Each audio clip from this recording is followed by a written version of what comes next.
ونستعينه ونستغفره ونعوذ بالله من شرور أنفسنا ومن سيئات أعمالنا من يهده الله فلا مضل له ومن يضلل فلا هادي له ونشهد أن لا إله إلا الله ونشهد أن محمدا عبده ورسوله أما بعد أعوذ بالله من الشيطان الرجيم بسم الله الرحمن الرحيم قال الله تعالى في القرآن المجيد فمن زحزح عن النار وأدخل الجنة فقد فاز وما الحياة الدنيا إلا متاع الغرور وقال النبي صلى الله عليه وسلم إن في الجسد مضغة إذا صلحت صلح الجسد كله وإذا فسدت فسد الجسد كله ولا وهي القلب أو كما قال عليه الصلاة والسلام.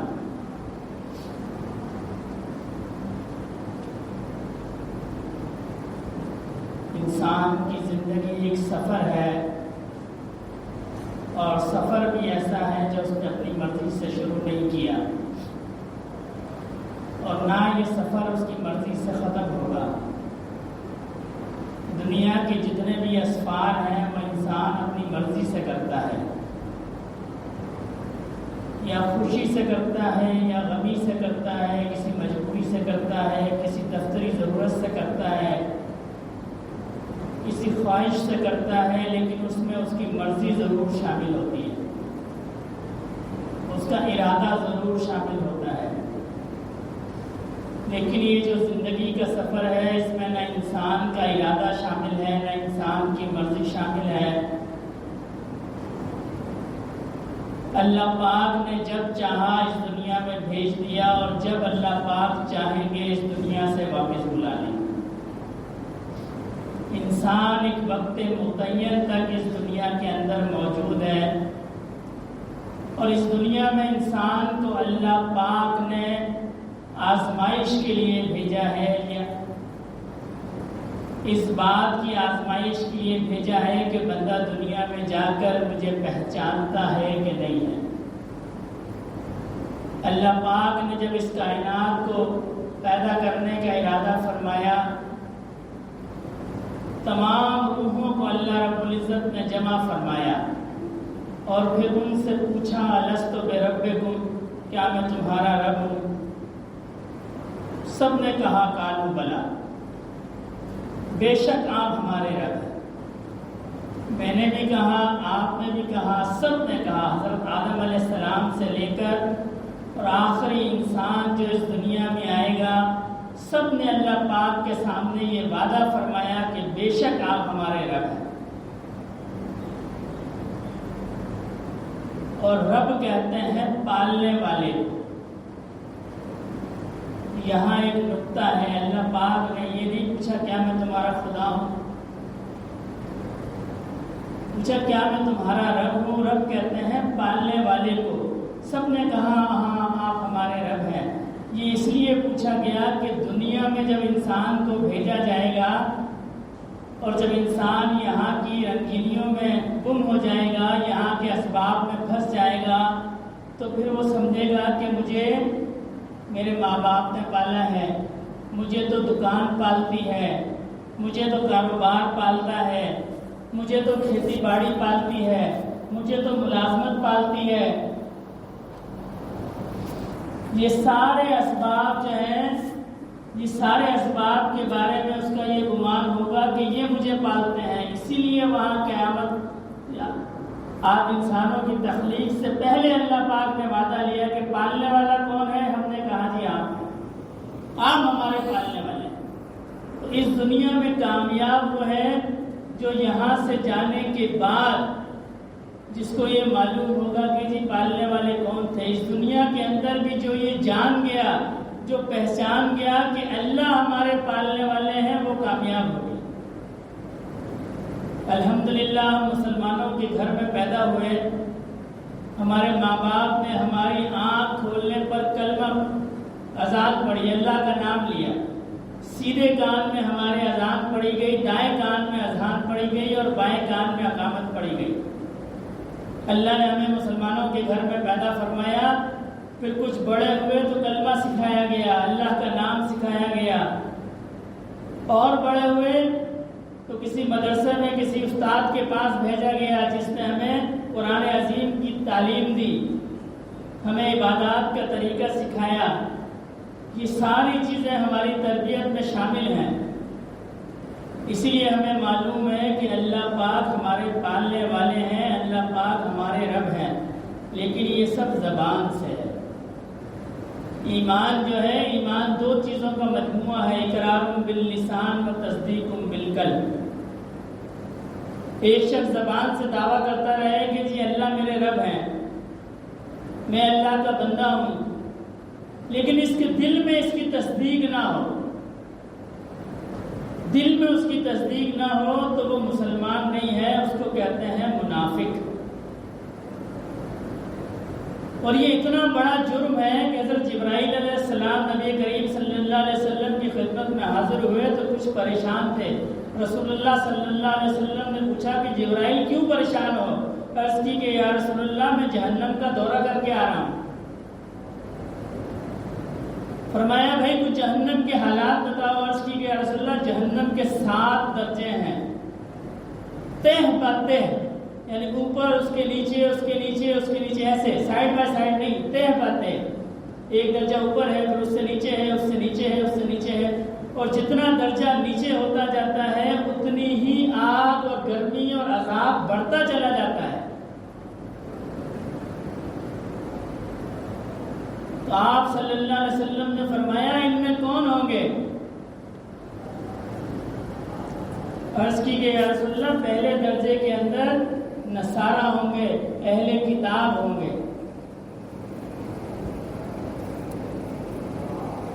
اور منافقین جو ہے یہ جہنم کے سب سے نچلے درجے میں ہوں گے، 7ویں درجے میں سب سے نچلے درجے میں منافقین ہوں گے، اور سب سے پہلے درجے میں نبی کریم صلی اللہ علیہ وسلم کی امت کے وہ لوگ جنہوں نے گناہ کیے اور پھر توبہ نہیں کی، وہ سب سے اوپر والے درجے میں ہوں گے، یعنی سب سے کم عذاب والے درجے میں ہوں گے۔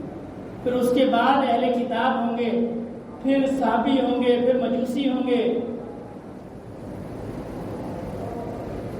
تو وہ بندہ تو دنیا میں کہتا تھا لا الہ الا اللہ محمد رسول اللہ، کہتا تھا نا زبان سے، لیکن دل سے نہیں مانتا تھا۔ منافق کی تعریف یہ ہے کہ وہ زبان سے تو اقرار کرتا ہے لیکن دل سے اقرار نہیں کرتا، اور ایک ایسا بندہ ہے جو زبان سے بھی نہیں کرتا، دل سے بھی نہیں کرتا، وہ جہنم میں جائے گا، اس سے اوپر والے درجے میں ہوگا۔ اور یہ زبان سے مانتا تھا لیکن دل سے نہیں مانتا تھا، یہ اس سے زیادہ نیچے والے درجے میں ہوگا۔ کیوں؟ اس لیے کہ یہ مسلمانوں کو دھوکہ دیتا تھا، یہ مسلمانوں کو دھوکہ دیتا تھا۔ تو جو شخص زبان سے دعوے دار ہو ایمان کا اور دل میں اس کی تصدیق نہ ہو، وہ مسلمان نہیں ہے، وہ منافق ہے، جہنم کے سب سے نیچے والے درجے میں ہو۔ اسی طرح کسی شخص کے دل میں تو تصدیق ہے، وہ دل میں اچھا سمجھتا ہے اسلام کو، دل میں سمجھتا ہے کہ جی یہ مذہب ٹھیک ہے، اس کے ماننے والے ٹھیک ہیں، اللہ کے نبی ہیں، اللہ پاک بھی ہیں، سارے ایمان کا وہ قائل ہے دل میں، لیکن زبان سے وہ اقرار نہیں کرتا، نہ اس کا مسلمانوں جیسا نام ہے، نہ اس نے کبھی زندگی میں کلمہ پڑھا، نہ مسلمانوں سے کوئی تعلق رکھا، دل میں اچھا سمجھتا رہا، تو وہ بھی مسلمان نہیں ہے، وہ بھی کافر ہے۔ کم از کم پوری زندگی میں ایک بار اس کو زبان سے یہ اقرار کرنا ہے لا الہ الا اللہ محمد رسول اللہ، اور دل میں اس کے تصدیق ہو تو وہ مسلمان ہے، ورنہ وہ مسلمان نہیں ہے۔ زبان سے اقرار نہ کرے پوری زندگی تو مسلمان نہیں ہے۔ بہت سارے ایسے اسکالر گزرے ہیں انگریزوں کے جو یہ کہتے تھے کہ جی اسلام سچا مذہب ہے، لیکن اللہ نے ان کو توفیق نہیں دی، وہ زبان سے اس کا اقرار نہیں کر سکے، وہ کلمہ نہیں پڑھ سکے۔ تو ایمان دو چیزوں کا مجموعہ ہے، اقرار باللسان و تصدیق بالقلب۔ تو اللہ پاک نے ہمیں دنیا کے اندر اس لیے بھیجا کہ ہم نے وہاں عالم ارواح میں جو اللہ سے وعدہ کیا کہ آپ ہمارے پالنے والے ہیں، تو اللہ پاک نے ہمیں دنیا میں بھیج دیا اور اسباب کے ساتھ بھیجا۔ اگر اللہ پاک چاہتے دنیا کے اندر تو ہمیں صرف عبادت کا مکلف بناتے اور آسمان سے کھانے آ جاتے، یہ کوئی غیر ممکن بھی نہیں ہے۔ اس لیے کہ ایک قوم گزری ہے جس پہ اللہ پاک نے جب انہوں نے اپنے وقت کے نبی سے یہ کہا کہ جی ہمارے لیے جنت کے کھانے چاہیے، تو اللہ پاک نے ان کو آسمان سے جنت کے کھانے اتارے۔ تو یہ کوئی ناممکن بات نہیں ہے، لیکن اللہ پاک نے اسباب کو پیدا فرمایا تاکہ انسان اس اسباب کو اختیار کرے اور پھر اس کے دل میں ہو، پھر اس کو یقین ہو کہ پالنے والے کون ہیں؟ اللہ پالنے والے ہیں۔ وہ صبح اٹھے، ملازمت پہ جائے، 30 دن ڈیوٹی کرے، پھر اس کو تنخواہ ملے اور وہ خرچ کرے، لیکن اس کا دل کہے کہ میں پل اس تنخواہ سے نہیں رہا، میں پل اللہ کے فضل سے رہا ہوں۔ اس لیے اللہ پاک نے اس دنیا میں اسباب کو پیدا فرمایا، ورنہ چاہتے تو اسباب کو پیدا نہ فرماتے، انسانوں کو بھیج دیتے کہ جی میری عبادت کرو تمہارا پیٹ میں بھروں گا، اور بھریں گے بھی، پہلے بھی بھرا ہے۔ ایک امت ایسی گزری ہے جس کے آسمان سے جنت کے کھانے آتے تھے، اور جب یاجوج ماجوج آئیں گے، بعض روایات میں آتا ہے کہ مسلمان پہاڑوں پہ چلے جائیں گے، صحابہ کرام نے عرض کی کہ رسول اللہ اس وقت وہ پیٹ کیسے بھریں گے؟ زمین پہ تو سارے یاجوج ماجوج ہوں گے، وہ کھانا کیسے کھائیں گے، وہ پیٹ کیسے بھریں گے؟ تو نبی کریم صلی اللہ علیہ وسلم نے فرمایا ان کے پیٹ اس تسبیح سے بھریں گے جس تسبیح سے فرشتوں کے پیٹ بھرتے ہیں۔ سبحان اللہ والحمدللہ ولا الہ الا اللہ واللہ اکبر، اس تسبیح سے ان کے پیٹ بھریں گے۔ تو ایسا وقت بھی آئے گا، تو اللہ پاک اگر چاہتے تو اسباب نہ فرماتے، انسان کو بھیج دیتے۔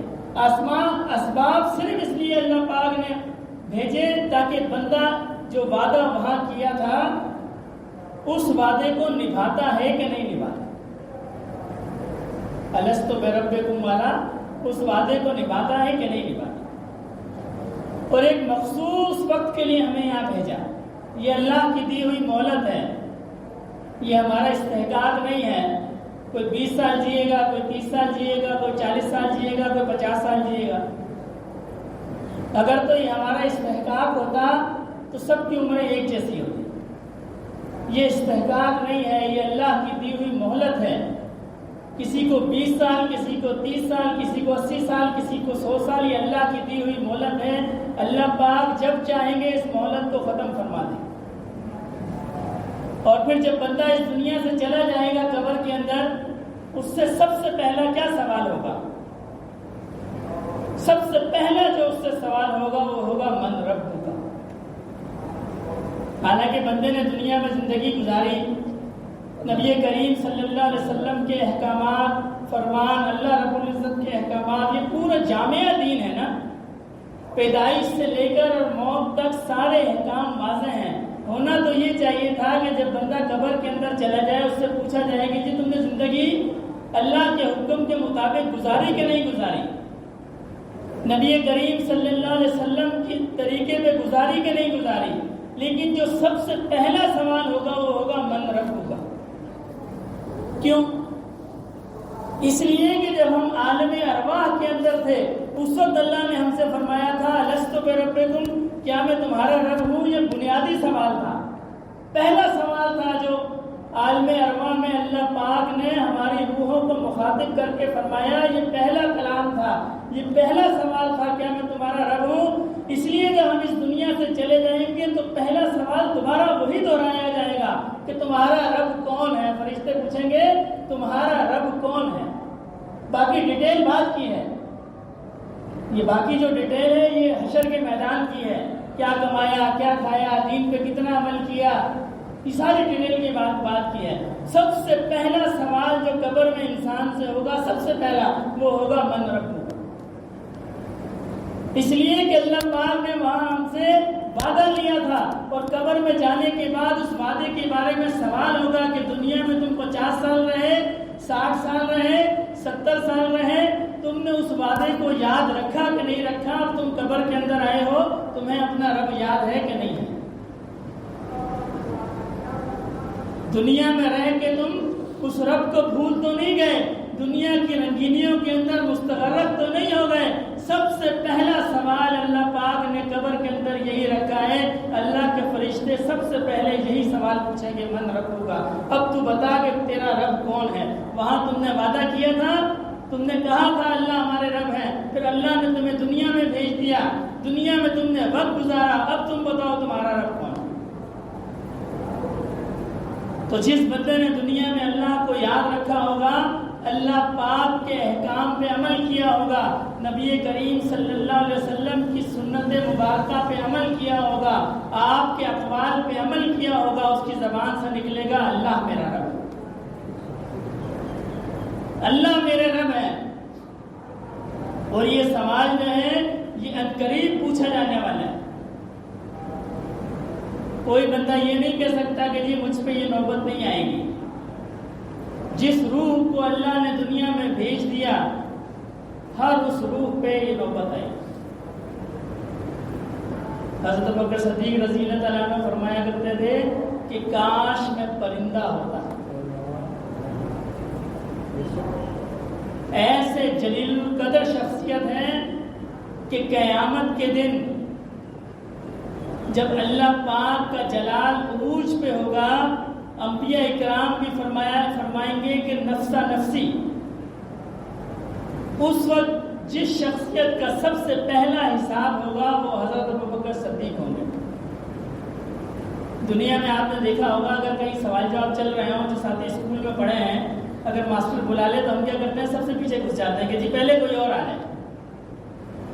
ایسے ہی ہوتا ہے، آگے سے بھاگتے ہیں پیچھے کہ جی پہلے کسی اور سے سوال جواب ہو جائے، پہلا سوال میں نہیں کروں گا. اس شخص کو بڑا ہوشیار سمجھا جاتا ہے، بچے کو اس کو بڑا ذہین سمجھا جاتا ہے جو سب سے پہلے جواب دیتا ہے، سب سے آگے کھڑا ہوتا ہے جی میں جواب. تو قیامت کے دن سب سے پہلا جو حساب کتاب ہوگا یہ حضرت ابوبکر صدیق رضی اللہ تعالیٰ عنہ کا ہوگا. اس قدر جلیل القدر شخصیت ہے. اور پھر فرمایا کرتے تھے کہ کاش میں پرندہ ہوتا، کاش میں پرندہ ہوتا. یہ معمولی بات نہیں ہے. دنیا میں جو وقت ہم گزارتے ہیں اللہ پاک ہم سے اس کا حساب لیں گے، ہم سے پوچھا جائے گا. اس دنیا میں اللہ پاک نے ہمیں کھیل کود کے لیے نہیں بھیجا، ملازمت کرنے کے لیے نہیں بھیجا، کاروبار کرنے کے لیے نہیں بھیجا. اللہ پاک نے ہمیں اپنی عبادت کے لیے بھیجا، اپنی یاد کے لیے بھیجا، اور ایک خاص وقت تک کے لیے بھیجا. جب موت کا فرشتہ آ کے کھڑا ہو جائے گا کسی کو مہلت نہیں ملے گی. حضرت سلمان علیہ السلام کی مجلس میں ایک شخص حضرت سلمان علیہ السلام سے گفتگو کر رہا تھا. ایک نوجوان حضرت کی مجلس میں آیا کرتا تھا، وہ بیٹھا تھا. تو یہ جو شخص تھا یہ حضرت سلمان علیہ السلام سے گفتگو کرتا تھا اور بار بار مڑ کے اس نوجوان کو دیکھتا تھا. جب 3-4 بار معاملہ ہوا تو وہ نوجوان چوکنا ہو گیا. جب یہ چلے گئے تو اس نوجوان نے حضرت سلمان علیہ السلام سے پوچھا کہ اللہ کے نبی یہ کون تھے جو آپ سے محو گفتگو تھے؟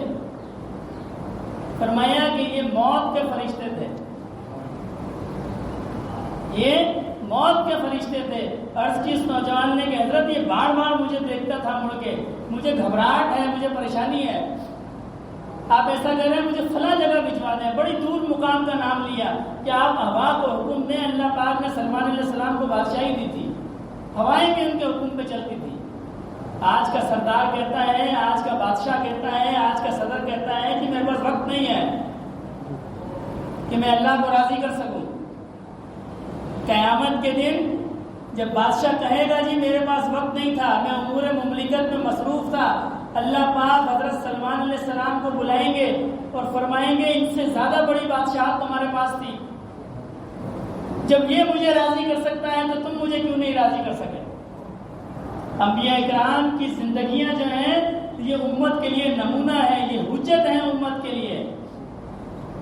کوئی بیمار کہے گا یا اللہ میں چونکہ بیمار تھا میں اس لیے آپ کو راضی نہیں کر سکا، تو حضرت ایوب علیہ السلام کو بلایا جائے گا کہ جی ان سے زیادہ بیمار تھے، جب یہ مجھے راضی کر سکتے ہیں تم مجھے راضی کیوں نہیں کر سکے؟ کوئی کہے گا یا اللہ میں مفلس تھا، میرا گھر بار نہیں تھا، میرے بیوی بچے نہیں تھے، حضرت عیسیٰ علیہ السلام کو بلایا جائے گا، ان کا بھی گھر بار نہیں تھا، انہوں نے مجھے راضی کر لیا تو تم مجھے راضی کیوں نہیں کر سکے؟ کوئی کہے گا کہ جی مجھے غربت زیادہ تھی، میں غریب تھا، میں مسکین تھا، میں اس لیے اللہ آپ کو راضی نہیں کر سکا۔ اللہ پاک نبی کریم صلی اللہ علیہ وسلم کے اہل خانہ کو پیش فرمائیں گے، ان سے زیادہ غریب تھے، گھر میں کھانے کو نہیں ہوتا تھا۔ ایس نبی کریم صلی اللہ علیہ وسلم کے گھرانے میں ایک دن بھی ایسا نہیں گزرا کہ آپ نے 3 وقت کھانا کھایا۔ ہم جو 3 وقت کھانا کھاتے ہیں یہ سنت سے ثابت نہیں ہے، میں منع بھی نہیں کر رہا، لیکن یہ سنت سے ثابت نہیں ہے۔ 3 وقت میں نبی کریم صلی اللہ علیہ وسلم نے کبھی کھانا نہیں کھایا۔ تو میں عرض کر رہا تھا، وہ نوجوان کہنے لگا جی مجھے خوف ہے، آپ مجھے فلاں جگہ بھجوانا ہے۔ تو آپ نے ہوا کو حکم دیا، ہوا نے اٹھایا اور فلاں جگہ بھیج دیا۔ اب کچھ وقت عرصے وہ حضرت سلمان علیہ السلام کے دربار میں نہیں آیا، تو ایک بار اپنے ملک الموت سے کہا کہ جی فلاں ایک نوجوان تھا، اس کا کیا بنا؟ اس کو آپ کے دربار میں دیکھا نہیں، اپنے دربار میں نے دیکھا نہیں۔ عرض کی کہ حضرت میں اس کو مڑ مڑ کے اس لیے دیکھتا تھا کہ مجھے اللہ پاک نے حکم فرمایا تھا کہ کچھ وقت کے بعد، تھوڑی دیر کے بعد فلاں ایک مقام ہے، وہاں جا کے اس کی روح کو قبض کر لینا۔ اور میں اس لیے مڑ مڑ کے دیکھتا تھا کہ یہ انسان ہے، اس میں اتنی بساط نہیں ہے کہ اتنی تیز رفتاری سے سفر کرتا ہوا وہاں پہ پہنچ جائے۔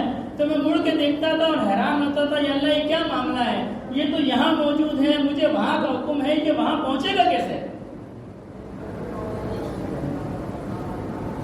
ابھی کچھ دنوں پہلے ساتھیوں نے سنا ہوگا، ایک آبدوز تھی جو زمین کے نیچے گئی اور کوئی جہاز 1912 میں ڈوب گیا تھا۔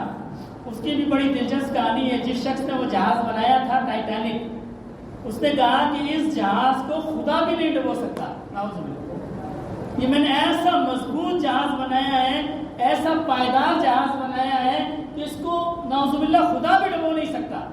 اور وہ اپنے پہلے سفر کے اندر جتنے رئیس لوگ تھے انہوں نے اس کے ٹکٹ لیے کہ جی در سمندر کو گھومیں گے، اور پہلے سفر کے اندر وہ 2 ٹکڑوں میں تقسیم ہو گئی۔ 2200 مسافر اس میں سوار تھے، 700 بچ گئے، 1560 ہو گئے۔ جو بندہ اللہ کو چیلنج کرتا ہے، اللہ اور بندے کی کیا بساط ہے۔ میں ایک اور دلچسپ واقعہ بتا دوں۔ عرب اسرائیل جنگ ہوئی 1967 میں، 67 کے اندر۔ اسرائیل کا جو وزیر اعظم تھا اور مصر کی جنگ ہوئی تھی، مصر نے اسرائیل پہ حملہ کر دیا تھا۔ انور سادات مصر کا صدر تھا، اس نے اس وقت بیان دیا کہ یہ فرعون کے بیٹوں کی اور موسیٰ کے بیٹوں کی جنگ ہے۔ اب وہ مسلمان تھا، اس کو موسیٰ سے نسبت ہونی چاہیے تھی، لیکن اس نے موسیٰ کی نسبت کس سے دی؟ بنی اسرائیل سے۔ یہودی جو تھے، اسرائیل جو تھے، اسرائیل کے بارے میں اس نے کہا کہ یہ موسیٰ کے بیٹے ہیں، اور یہ مصری تھا، مصر کا تھا، فرعون بھی مصر کا تھا، تو اپنے آپ کو اس نے نسبت دی کہ ہم فرعون کے بیٹے ہیں۔ تو اس نے کہا کہ یہ بنی اسرائیل کی، موسیٰ کے بیٹوں کی اور فرعون کے بیٹوں کی جنگ ہے۔ پھر اللہ پاک نے کیا کیا؟ موسیٰ کے بیٹوں کو بتا دے دی۔ بیت المقدس جو ہے وہ پہلے مسلمانوں کے پاس تھا، اس طرح کے کلام زبان سے نکالے وہ ان کے پاس چلا گیا، کیونکہ اللہ تو انبیاء کے ساتھ ہے نا۔ جب اس نے اپنی نسبت کو فرعون سے کیا، اللہ نے اس تعلق کو ختم کر دیا، ذلیل ہو گیا وہ۔ عربوں کے مقابلے میں یہ یہودی جو ہیں، اسرائیلی، یہ آٹے میں نمک کے برابر بھی نہیں ہے، لیکن ہماری زبان سے نکلے ہوئے ایسے الفاظ ہیں کہ انہوں نے کہ اللہ پاک نے ان کو مسلمانوں پہ مسلط کر دیا۔ اس جنگ کے بعد وہ اسرائیل بڑھتے رہے۔ یہ بعض اوقات زبان سے ایسے الفاظ نکل جاتے ہیں کہ وہ پھر ان کو نسلیں بھگتتی ہیں، اس نے کہا میں فرعون کا بیٹا ہوں، یہ موسیٰ کے بیٹے ہیں، تو اللہ نے موسیٰ کے بیٹوں کو پھر فتح دے دی۔ تو میں عرض کر رہا تھا، اس کا جو آبدوز ڈوب گئی، تو ابھی اس میں کچھ 5-6 مسافر تھے جنہوں نے کہا جی ہم گھوم کے آتے ہیں، اور 7 کروڑ یا 8 کروڑ روپے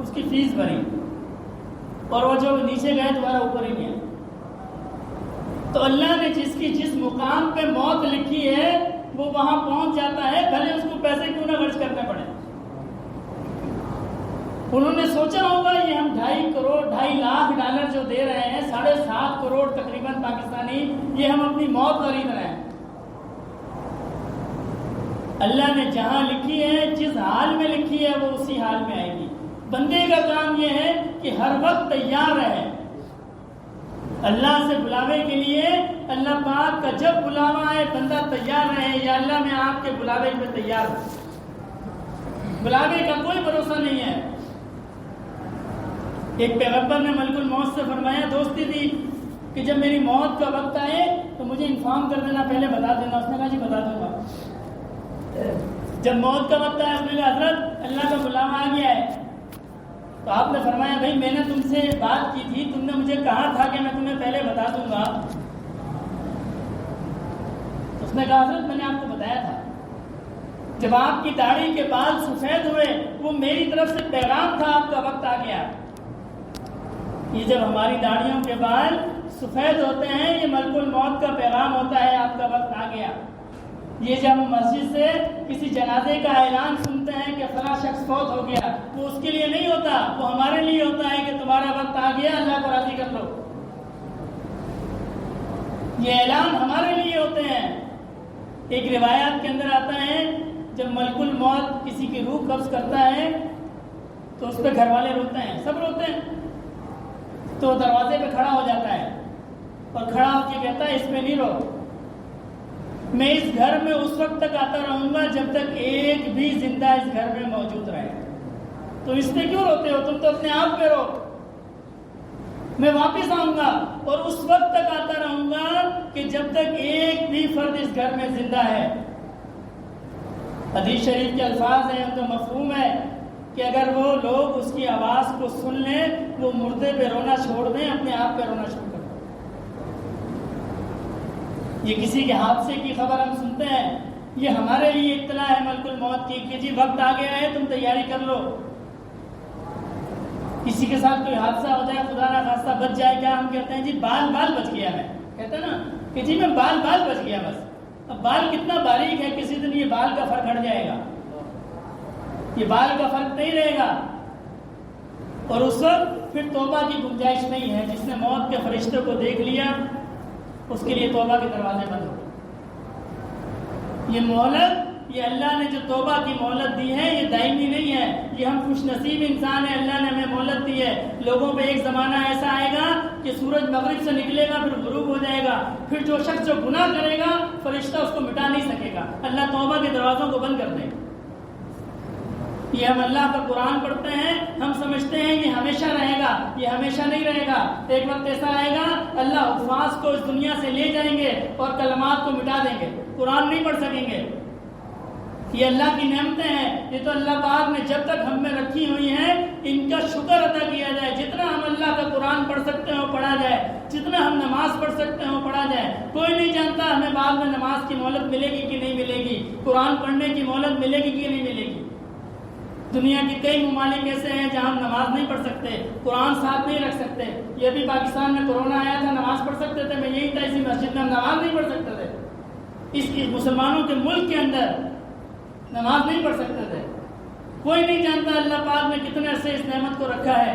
لہذا جب نعمت موجود ہے، ہماری مسجدیں آباد ہیں، اللہ نے ہمیں قرآن کی نعمت دی ہے، اللہ پاک کی احکام پہ، نبی کریم صلی اللہ علیہ وسلم کے دین پہ چلنا آسان ہے، تو ہم چل پڑیں اس پر۔ بس کسی چیز کا انتظار نہ کریں کہ جی کل کر لیں گے، پرسوں کر لیں گے، ترسوں کر لیں گے۔ نہ کل کسی نے دیکھی ہے، نہ کوئی دیکھے گا۔ دعا فرمائے اللہ پاک عمل کی توفیق عطا فرمائے۔ جن ساتھیوں نے سنت نہیں پڑھی وہ سنت